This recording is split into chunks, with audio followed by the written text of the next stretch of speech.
Salut tout le monde, aujourd'hui on se retrouve pour une nouvelle vidéo Blablart. Et dans cette vidéo là, comme vous avez vu dans le titre de la vidéo, nous allons comparer deux spécialités. Alors pourquoi nous faisons cette vidéo là? Comme vous savez, notre chaîne YouTube, c'est une chaîne YouTube sur l'art et sur le divertissement. Et on trouvait ça super intéressant justement parce qu'on a remarqué que cette vidéo n'a jamais été faite sur les réseaux sociaux ou même sur YouTube, de pouvoir comparer deux spécialités artistiques. Bien évidemment, cette vidéo là je ne la fais pas seule, je la fais avec une youtubeuse qui s'appelle Amélie. Bien évidemment, tous ces réseaux sociaux sont en barre d'infos et on affiche son compte Instagram actuellement. Donc n'hésitez pas à aller voir si ça vous intéresse. Et bien évidemment, nous comme d'hab, que ce soit nos réseaux sociaux personnels ou ceux de Blablart, sont bien évidemment en barre d'infos comme d'habitude. Donc on vous laisse avec la suite de la vidéo. On espère qu'elle vous aura plu. Et si vous avez la moindre question, n'hésitez pas à nous mettre aussi en commentaire. Ce sera avec grand plaisir de vous répondre. Bon visionnage!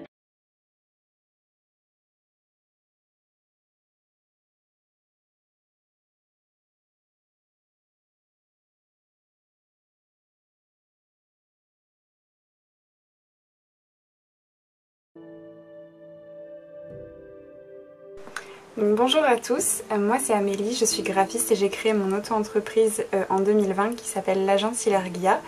J'ai été invitée par Blablart pour répondre à quelques questions sur le graphisme, donc je vais vous y répondre dans cette vidéo. Pour moi, le graphisme, c'est le fait d'utiliser différentes techniques, différents outils pour mettre en forme un message. Donc ça, en fait, le graphisme, la difficulté, c'est que ça s'applique à de nombreuses créations, on va dire. On pense généralement à la création de logos, mais le graphisme, c'est aussi beaucoup de mise en page et ça regroupe plein de sous-catégories différentes. Mais pour moi, si je devais résumer, c'est le fait, en fait, d'utiliser différents éléments, que ce soit de la typographie, de la couleur, des illustrations, des éléments, etc., des éléments graphiques, pour créer des compositions qui soient stratégiques et qui permettent de faire passer un message. Moi, la définition de l'illustration, ce serait tout simplement de dessiner et de créer des personnages, de donner vie à ces personnages tout simplement et pouvoir faire rêver les plus petits comme les grands. Voilà. Moi je dirais qu'il y a surtout des différences, mais que c'est des domaines qui sont très proches et assez complémentaires. Je dirais qu'il y a des différences parce que déjà pour moi la principale c'est que quand on est graphiste on n'a pas forcément besoin de savoir dessiner, ce qui est personnellement mon cas. Je sais assez mal dessiner mais ça ne m'empêche pas de faire le métier de graphiste. Alors que bien sûr pour être illustrateur il faut savoir dessiner. Les points communs c'est que c'est des domaines qui sont artistiques et qui nécessitent de la créativité. Je pense que ça arrive assez souvent que des graphistes travaillent avec des illustrateurs et que des graphistes soient aussi illustrateurs et ça marche dans les deux sens. Donc c'est des métiers qui sont très proches mais qui sont dans le même temps différents dans la mesure aussi où un graphiste ne sait pas toujours illustrer et un illustrateur n'est pas forcément expert en graphisme. Donc voilà, des petites différences quand même. Oui et non. Il va y en avoir principalement sur le fait de créer, de devoir penser et mettre sur papier des idées. Après, bon, j'en vois pas forcément d'autres. Ouais, ça va être plus le fait de mettre sur papier nos idées, de faire du coup ces croquis, ces dessins. Ça va être le seul lien qu'il va y avoir entre les deux. Sinon, tout est différent. De nécessaire, je pense qu'il y a très peu de choses, surtout quand on commence. Je pense qu'en fait tout ce qu'il faut c'est un ordinateur avec des logiciels qui permettent de créer. Moi quand j'ai commencé j'avais uniquement du coup mon ordinateur que j'avais eu pendant que je faisais mes études. J'avais pas encore de tablette et j'avais pas énormément de matériel, j'avais juste mon ordinateur. Moi j'ai commencé à travailler sur la suite Adobe donc j'ai préféré rester sur la suite Adobe qui est payante et qui coûte assez cher puisque c'est un abonnement mensuel. Mais on peut aussi utiliser Affinity Designer et toute la suite Affinity qui est moins cher dans le sens où en fait on achète les logiciels une seule fois et après une fois qu'on a la licence on n'a plus besoin de payer d'abonnement. Donc c'est à peu près la seule chose dont il y a besoin pour progresser dans ce domaine. Pour moi, pour progresser, il y a surtout besoin de beaucoup s'entraîner, de rester ouvert à ce qui se fait et attentif à ce qui se fait dans le milieu et partout autour de nous. En fait, pour moi, ça passe surtout par un exercice de se dire, à chaque fois qu'on voit une composition, une création, ça me plaît, pourquoi ça me plaît, qu'est-ce qui a été fait pour que cette composition visuelle, elle fonctionne, qu'elle retienne mon attention et qu'elle me plaise. Du matériel pour progresser dans ce domaine. Alors oui, il y en a débuté avec des crayons basiques, pas chers, ça va bien pour commencer. Après, pour évoluer bien entendu, le matériel, on va pas se mentir, va être important. Donc en soi, commencer avec des prix doux, on va dire entre 1 euro et allez, 10 euros. Et après, monter en gamme petit à petit au fur et à mesure de l'évolution. Ça, je sais pas si je suis la bonne personne pour y répondre parce que du coup, moi, j'ai pas fait d'études de graphisme. J'ai fait des études de communication et je suis devenue graphiste par les expériences professionnelles que j'ai fait depuis que j'ai fini mes études. Les voies possibles. Je pense que du coup, la voie la plus évidente, c'est de faire des études dans le secteur global du graphisme. J'avoue que du coup, je connais pas exactement quels sont les intitulés des écoles, des diplômes, etc. qui existent. Mais en tout cas, faire des études dans ce sens-là, je sais qu'il y a des choses qui existent concernant la direction artistique. Donc ça peut aussi être un moyen. J'ai eu 2 stagiaires ces dernières années qui étaient en école de graphisme. Alors après, voilà, je connais pas le nom de des licences qu'elles ont fait, etc. Il y en a une qui était à Nantes et une qui était à Bordeaux. Donc je pense qu'il y a à peu près des écoles dans toutes les grandes villes. Et les débouchés, je sais qu'on peut être graphiste en agence, donc travailler avec d'autres créatifs dans des équipes. On peut être graphiste en interne dans de grosses entreprises parce que pour le coup c'est assez rare que de petites entreprises recrutent sur ce type de poste.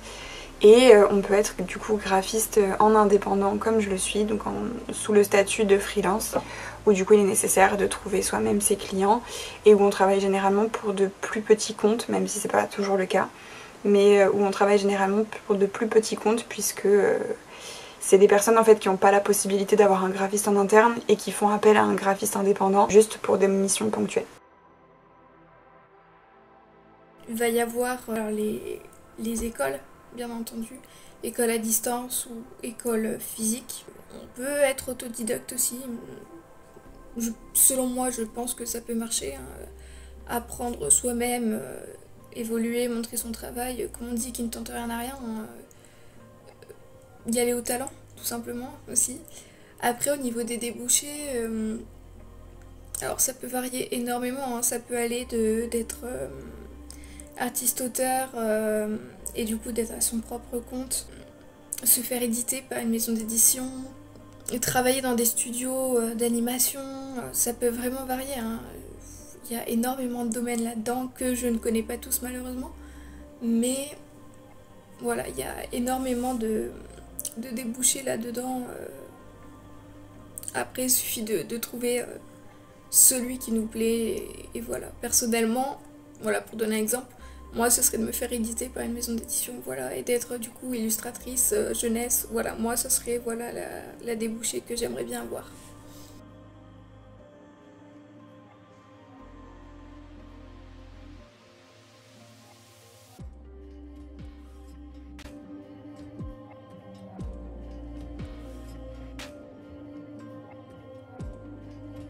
Donc oui, j'ai des retours sur le quotidien de ce métier puisque c'est le mien depuis 3 ans. Donc moi je suis graphiste en indépendant et concrètement ce que ça veut dire c'est qu'il faut tout gérer soi-même puisqu'il n'y a personne d'autre que moi qui travaille sur mon entreprise. Donc je suis graphiste et une bonne partie de mon quotidien professionnel c'est de faire des missions de graphiste, mais une autre bonne partie ça va être aussi beaucoup de communication pour me faire connaître, beaucoup d'administratif pour tout ce qui est envoi des devis, facturation, suivi des clients, gestion des emails, etc. Donc ça c'est quelque chose qui n'est pas à négliger parce qu'au final ça prend quand même beaucoup de temps. Et du coup mon retour sur le quotidien, en tout cas ce que moi je connais, c'est que depuis 3 ans j'ai quand même des journées, des semaines et des mois qui sont tous très très différents. De par les missions très différentes et les secteurs variés sur lesquels je travaille, mais aussi parce que concrètement, vu la variété de tâches qu'il y a à faire, toutes les journées sont un petit peu différentes. Donc personnellement, c'est quelque chose qui me plaît, mais c'est sûr qu'il ne faut pas être phobique administratif, etc. parce que ça fait partie du package en étant du coup en indépendant. Pour le coup, il faut être conscient quand même en indépendant que c'est pas toujours facile parce qu'il faut trouver sans cesse de nouveaux clients. Il y a beaucoup de choses à gérer. C'est assez dur de vivre avec la pression de ne pas savoir combien d'argent vont rentrer ce mois-ci et surtout les mois prochains parce qu'il y a assez peu de visibilité et peu de stabilité surtout. Enfin, moi c'est ce que je remarque sur les 3 dernières années. Mon chiffre d'affaires il varie énormément, c'est un peu les montagnes russes. Donc voilà, c'est quelque chose à savoir quand on veut se lancer en indépendant, mais personnellement ça me plaît beaucoup et pour le moment je suis très épanouie dans ce système-là. Alors non, pas vraiment, puisque j'ai pas forcément de contact là-dedans. Après, de ce qu'on peut entendre des professionnels déjà bien pris là-dedans, dans ce secteur, tout se passe bien. Après, oui, effectivement, au niveau de la vente, quand on débute, c'est très compliqué. C'est un chemin qui est extrêmement compliqué, mais c'est comme tout métier, quoi, au final. Il y a des inconvénients comme des avantages. Puis voilà, après il suffit d'être passionné et d'aimer ce qu'on fait. Je sais pas si pareil je suis en capacité de répondre à ça, mais ce que je dirais, les meilleures façons de se démarquer, pour moi c'est de pas essayer de faire comme les autres ou comme les personnes qu'on admire, même si c'est assez difficile, c'est d'essayer de faire les choses à sa sauce, selon sa personnalité, et de ne pas avoir peur de s'affirmer, même si c'est plus facile à dire qu'à faire. De faire les choses qui nous plaisent, qu'on aime, parce que normalement en faisant ça on devrait attirer des personnes qui aiment les mêmes choses que nous, et c'est l'objectif. Et oui, ne pas hésiter à être personnel, à faire les choses selon ses propres goûts, en tout cas surtout au début, hein, pour réussir à montrer sa personnalité. Et les choses qui nous démarquent justement, c'est le fait qu'on soit unique comme personne. Selon moi, ça va être de trouver sa marque de fabrique, de trouver son style, de trouver quelque chose de différent qui n'a pas déjà été fait. Alors oui, c'est très compliqué, mais voilà, après se baser aussi bien évidemment sur les choses qui ont fonctionné, et faire un mélange de tout ça, de son propre style, de ce qu'on a pu voir qui a fonctionné, le domaine aussi et le public qu'on vise, bien entendu, dans ce domaine-là est très important. Après, je pense pas qu'il y ait vraiment besoin de quelque chose. Voilà, il suffit de vraiment trouver les bons filons, les bons contacts, et puis voilà, tout simplement la passion aussi, encore une fois. Alors un impact important, oui, c'est sûr et certain, parce qu'il y avait déjà des soucis entre guillemets sur le fait que sur la valorisation du travail de graphiste ou d'illustrateur de la part de certains corps de métier ou de certaines entreprises, et le fait que l'intelligence artificielle débarque, je pense que ça ne va pas améliorer les choses, puisque il va y avoir la possibilité que les gens se disent ah je vais pas faire appel à un graphiste ou à un illustrateur puisque de toute façon l'intelligence artificielle peut le faire pour moi. Je pense que voilà, ça c'est l'impact que ça peut avoir. Maintenant, pour avoir un petit peu essayé l'intelligence artificielle, pour le moment je l'ai surtout utilisée pour de l'écrit, pas trop pour du visuel, mais j'ai déjà un petit peu regardé ce qui se faisait. Pour le moment, clairement, ça remplace pas le travail d'un humain et surtout d'un créatif. Ça remplace le travail très répétitif et non qualifié. Par exemple, moi je l'utilise pour chercher des idées de contenu, pour rédiger du texte vraiment sous-qualifié, par exemple pour des épingles sur Pinterest. Mais si je lui demande de rédiger, je sais pas moi, la page d'accueil de mon site, ça va vraiment être un texte plat et sans relief, donc pas le travail par exemple d'un rédacteur web. Et je pense que dans l'art c'est la même chose. Pour moi, si on demande à une IA de faire une illustration, elle va le faire et elle fera quelque chose qui ne sera peut-être pas mauvais, mais qui aura pas toute une personnalité, enfin qui aura pas la même consistance et la même qualité que quelque chose qui est fait par un humain, et heureusement pour le moment en tout cas. Et c'est la même chose dans le graphisme, j'ai testé des générateurs automatiques de création de logos pour des entreprises, donc ça te demande ton secteur, la palette de couleurs que tu veux, etc. Mais clairement il n'y a pas de grosse stratégie derrière, et le résultat qu'il y a c'est un peu plat, c'est un peu... Enfin c'est du même niveau que les logos tout faits sur Canva, quoi. C'est pas... Tu peux pas personnaliser, tu peux pas modifier, tu peux pas avoir tous les... Comment dire, tous les types de fichiers dont tu aurais besoin pour ton identité visuelle. Donc l'IA arrive, elle est aussi qu'à son début, donc je pense que ça va progresser au fur et à mesure du temps. Mais pour le moment, pour moi, l'impact que ça a, c'est plutôt sur des clients qui déjà de base avaient une faible opinion de ce que peut apporter le graphisme et l'illustration, donc ça va pas changer grand chose pour le moment. Après potentiellement ça va peut-être énormément évoluer au fil du temps, et moi personnellement l'IA je la considère quand même un peu comme un allié pour nous, parce que je pense que ça peut nous aider sur certains points. Et notamment là je suis en plein crash test de Photoshop bêta pour essayer de voir comment utiliser les fonctionnalités qui existent déjà, et perso c'est comme ça que je le vois, ça peut être une aide en fait. Les fonctionnalités qui existent pour le moment sur le traitement d'image je les trouve assez folles, même si bien sûr ça marche pas à tous les coups, mais notamment tout ce qui va être de pouvoir par exemple resizer une photo et demander à l'IA de générer le contenu qui manque. Ça c'est un truc de fou, c'est un truc, si moi je devais le faire sur les photos sur lesquelles j'ai essayé, j'y aurais passé franchement une après-midi, et lui me le fait en 3 secondes. Là je vais faire une vidéo où je vais essayer aussi de modifier le contenu d'une photo, d'ajouter ou de supprimer des éléments, et je pense sincèrement que l'IA va réussir à le faire. Et c'est des choses que moi je peux faire, c'est sûr, mais l'IA peut me faire gagner énormément de temps, donc c'est pas négligeable, et ça peut aussi être un atout. Je pense qu'il ne faut pas juste voir l'IA comme quelque chose de négatif, il faut apprendre à s'en servir parce que ça va faire partie des évolutions du métier dans les prochaines années. Mais voilà, c'est un peu brouillon ce que j'ai dit, mais voilà mon opinion sur l'intelligence artificielle. Alors, est-ce que je suis pour ou contre l'IA dans l'art? Alors, oui et non.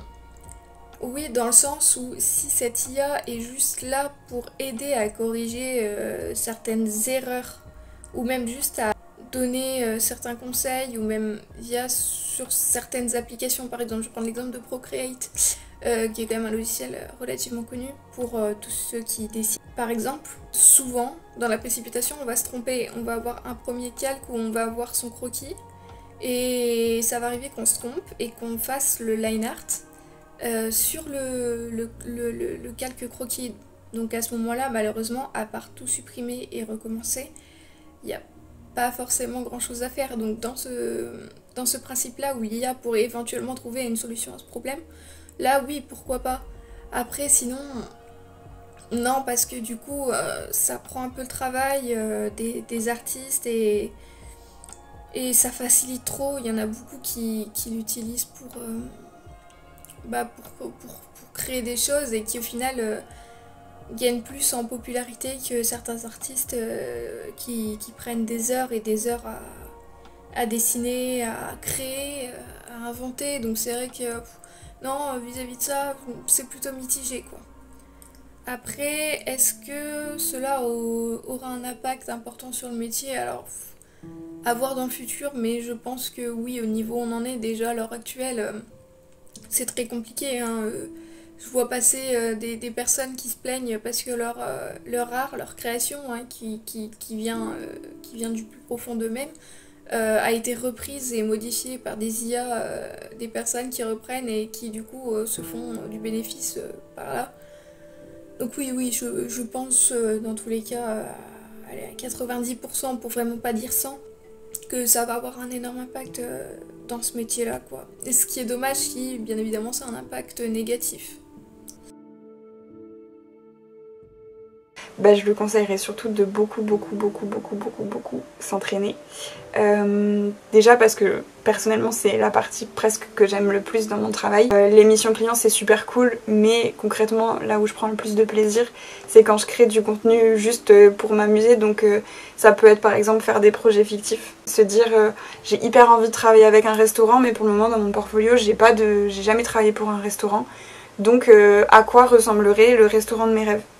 Je prends un exemple, là il y a un restaurant espagnol qui a ouvert dans la ville où je vis, et ils ont une identité visuelle que je trouve qui pourrait être optimisée, et du coup je peux me dire bah tiens, comme projet fictif je vais refaire l'identité visuelle de ce restaurant. Et mon but c'est pas du tout de dire au restaurant j'aime pas trop votre identité visuelle, j'en ai refait une pour votre restaurant, la voilà. C'est pas ça mon but.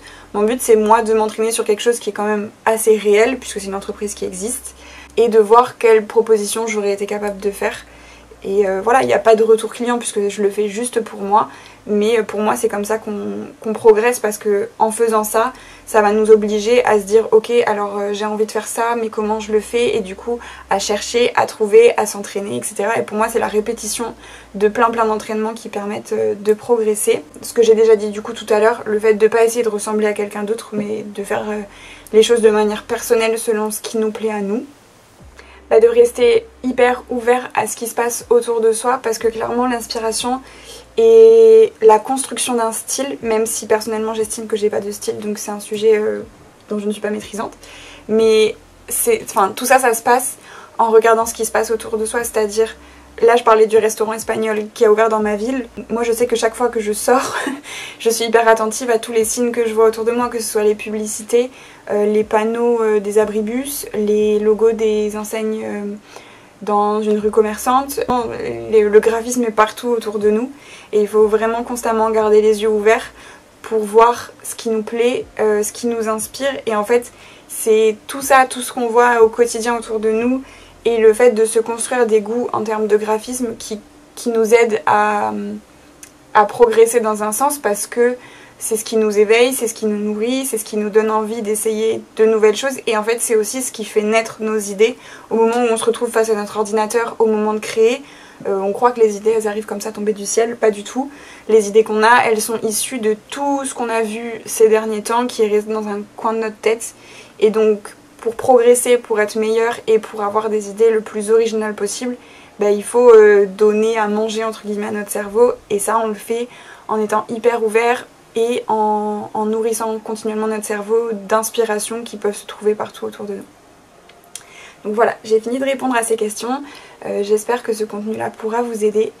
Si jamais cette vidéo vous a plu, ou en tout cas mon intervention vous a plu, vous pouvez me retrouver sur ma chaîne YouTube qui s'appelle Agence Hilaria, et sur mes autres réseaux sociaux qui s'appellent aussi Agence Hilaria. Voilà, je vous souhaite une très bonne journée et je vous dis à bientôt. Tout simplement foncez. Foncez, créer, l'imagination n'a pas de limite. Il suffit juste d'un crayon et d'une gomme pour démarrer. Il n'y a pas besoin de grand chose. Son imagination, un crayon, une gomme, une feuille, et hop, c'est parti, tout simplement. Après, le reste viendra au fur et à mesure du temps, et voilà quoi. Si la passion est là, ça devrait y aller. Voilà. Ah, c'est la fin de cette vidéo. J'espère que ça vous aura plu, que vous avez appris des choses. Pareil, si vous connaissez des trucs qui n'ont pas été dit, dites-les nous dans les commentaires. N'oubliez pas de vous abonner, de liker. Tous nos réseaux sociaux sont en description. Allez voir, il y a plein de trucs. Voilà, sur ce, je vous dis à la prochaine.